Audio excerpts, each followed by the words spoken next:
Alright, so if you're watching this, you probably are wondering what movies are coming out in August of 2022. So in this video, I want to dive into the wide, limited, and also streaming releases that are coming out so you can know what to look forward to and to watch. I'm not going to cover every single movie that's going to be released. I'm only going to be covering the ones that I think I'm going to be the most interested in, most likely to see, give reasons why, and then hopefully help you pick and choose and decide what you want to go watch. Let's jump right in. I'm going to give these movies in no particular order other than when they're being released. So, the very first movie that's going to be released in August that I am most excited for, Bullet Train. So, let me give you the synopsis of Bullet Train. First of all, we've got what my mom calls the hunk of burnin' love, Brad Pitt starring in it, which is enough for a lot of people to get excited for this movie overall already.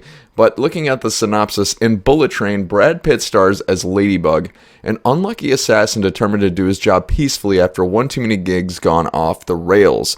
Fate, however, may have other plans as Ladybug's latest mission puts him on a collision course with lethal adversaries from around the globe, all with connected yet conflicting objectives on the world's fastest train. From the director of Deadpool 2, David Leitch, the end of the line is only the beginning in a wild, non-stop thrill, wow, if I could say the word thrill ride through modern-day Japan. Now, that synopsis in and of itself is one that we've seen before.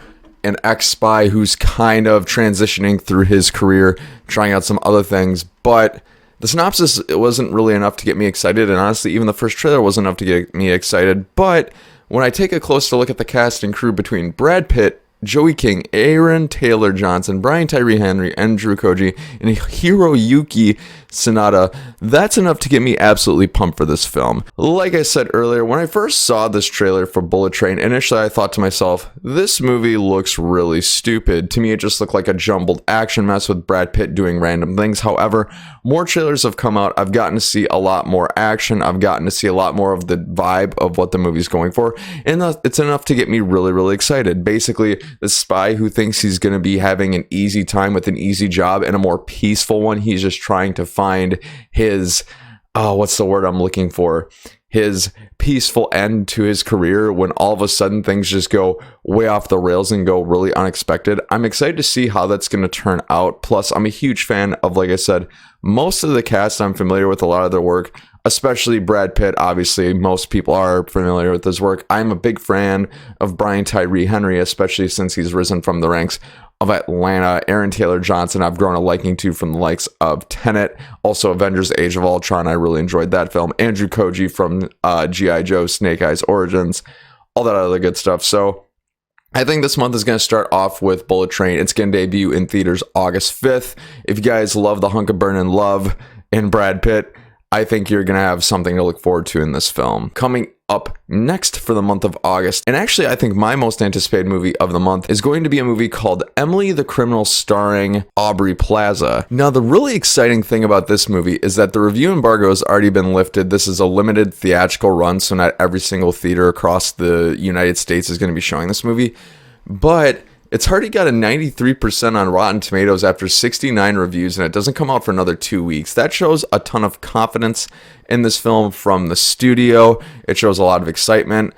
For me personally, I've really enjoyed seeing the evolution of Aubrey Plaza's career from the show of Parks and Rec. I've been a bigger fan of a lot of work that she's done, but let's take a look at the synopsis here. So, Emily Aubrey Plaza is saddled with student debt and locked out of the job market due to a minor criminal record. Desperate for income, she takes a shady gig as a dummy shopper, buying goods with stolen credit cards supplied by a handsome and charismatic middleman named Yusuf, who's played by Theo Rossi.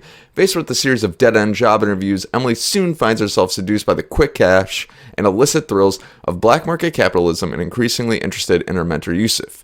Together, they hatch a plan to bring their business to the next level in Los Angeles. So, for me personally, that particular situation kind of hits home a little bit because as a recent college grad within the last few years myself, trying to get out of student debt, quick cash can be a very enticing thing. And to see that sort of situation play out with Emily here in this case and seeing the lengths that she's willing to go to pay off that student debt is enough to just get me related to the movie and really excited. And even further, watch the trailer for this movie. This movie looks to be a very suspenseful film the tables somehow get turned on Emily's character, as it seems, and I'm really excited to see what Aubrey Plaza does in a much more dramatic role in this case. From based on the trailer, 2 minutes of the entire film, which looks to be about 1 hour 37 minutes, it seems like she's really pulling out all the stops and going to give us a great performance. So for those reasons, I can't wait to see this movie. I haven't seen a really good thriller in a long time,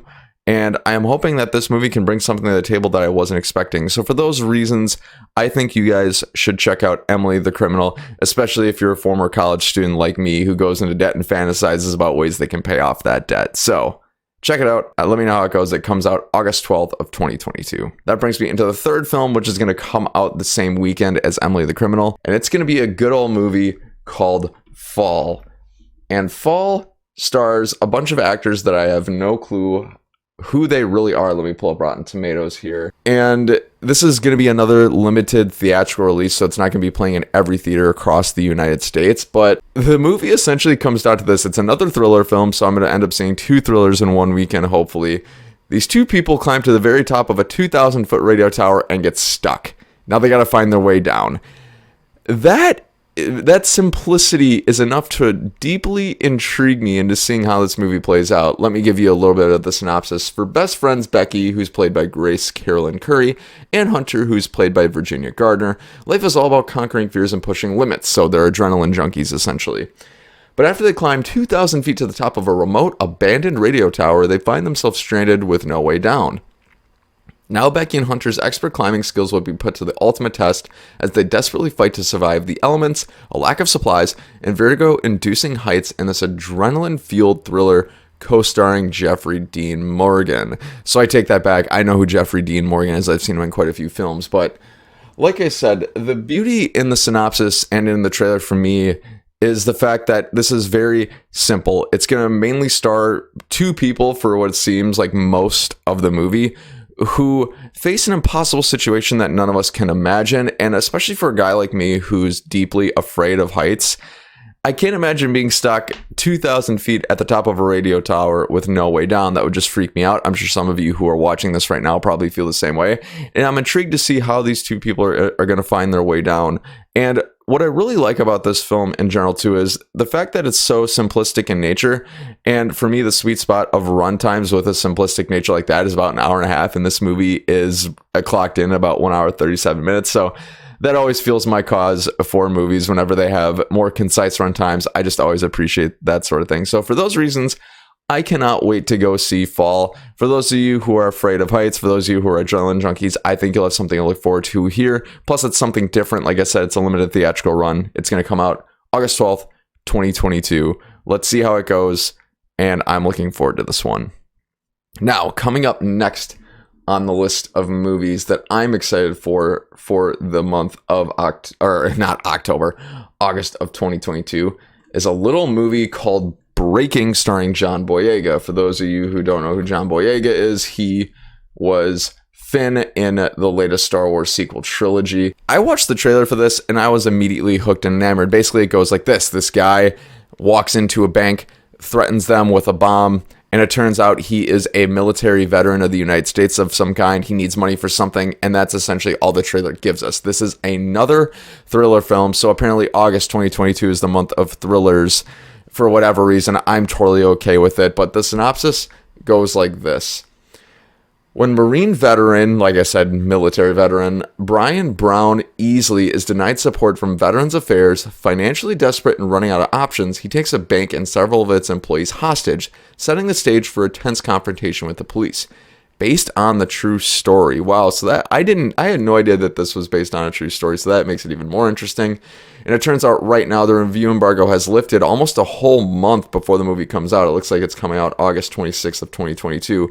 Again, another limited theatrical run, so it's not going to be coming out across the US in all theaters, but 78% on Rotten Tomatoes. This film looks to be one that's a little bit familiar. Now, it kind of reminds me of a movie like John Q. Denzel Washington takes people hostage for a particular reason, but the cause seems to be just. I'm getting that sort of vibe here with Breaking, except John Boyega in this trailer looks like he is just on the warpath. I think this movie is going to bring a certain element that we haven't quite seen before, so I'm expecting it to feel familiar, have familiar beats, but provide us just a little bit with something extra.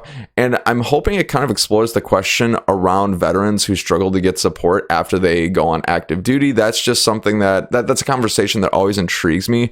And for those reasons, I'm hoping that the movie has that. However, I'm going to go in with an open mind. And if it gives me just a great thriller or a crime movie, I'm totally in for it too. Plus, I've enjoyed John Boyega's work with the Star Wars sequel trilogy.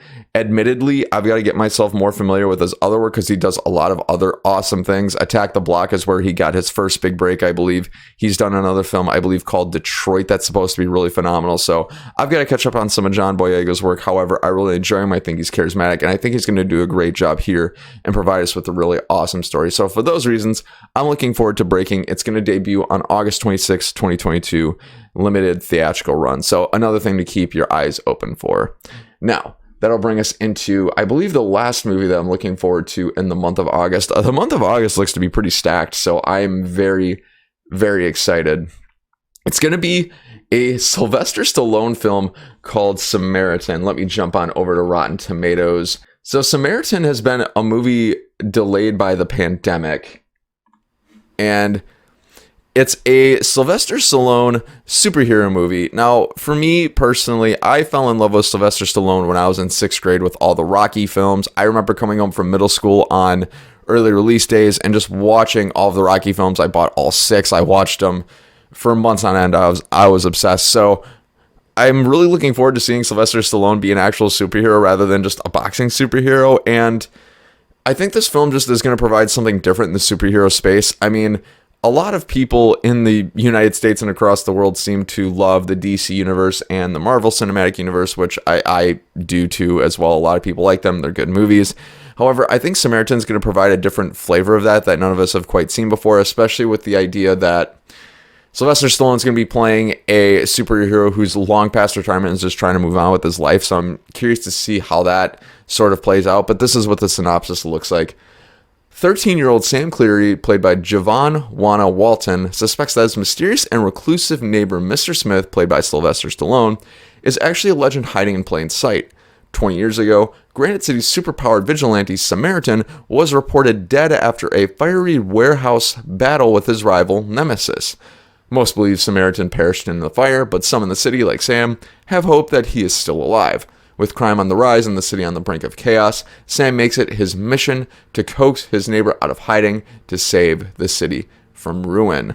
Okay, so it sounds like Sylvester Stallone is going to be playing a sort of has-been superhero who's going to be kind of buddying up with this teenager who's just really curious. To me, that begs enough intrigue to see where the movie goes. So for those reasons, in and of themselves, I'm really excited for it. This movie is going to be debuting in late August. The exact date is going to be August 26th. It's going to be debuting on Amazon Prime Video. I don't believe it's getting a wide theatrical release anymore. From the podcast I was watching the other day, the John Campea Show, I believe that's one of the story topics that they had was that Samaritan, it's not going to be debuting in theaters anymore. It's just going to be on Amazon Prime Video. So this will be a streaming release, which for those of you who may or may not have Prime Video, that's kind of a bummer. But I'll be doing a review and talking about whether or not I think Prime Video is worth investing in for a month to watch it. So don't fret there if you're worried about that. But Sylvester Stallone, he does action really, really well. He's done it really, really well throughout his entire career. So I think he's going to land Samaritan here. And the fact that he's kind of buddying up with a younger person, I guess, is going to add in a different dynamic in the superhero space that I'm excited to explore and see. I'm getting Shazam vibes a little bit with Zach Levi, but I think this is going to be a little bit different in that vein. So for that reason, I'm excited to see Samaritan. And with that, my friends, those are the movies that I am excited for to see in August of 2022. Are there any movies on my list that you're excited to see that I didn't mention? If there are, let me know down in the comments below. I'd be really interested to know what. That will do it for this video. So thank you so much for watching. If this was helpful or valuable, I'd be honored if you consider clicking the like button or sharing this video so people just like you are able to find this and know exactly what to see and watch in the month of August of 2022. And if you like videos just like these, feel free to check out these end cards up above or the links down in the description below. This has been the Bankrupt Hippo YouTube channel. I've been Bryce, and until next time, have a great day.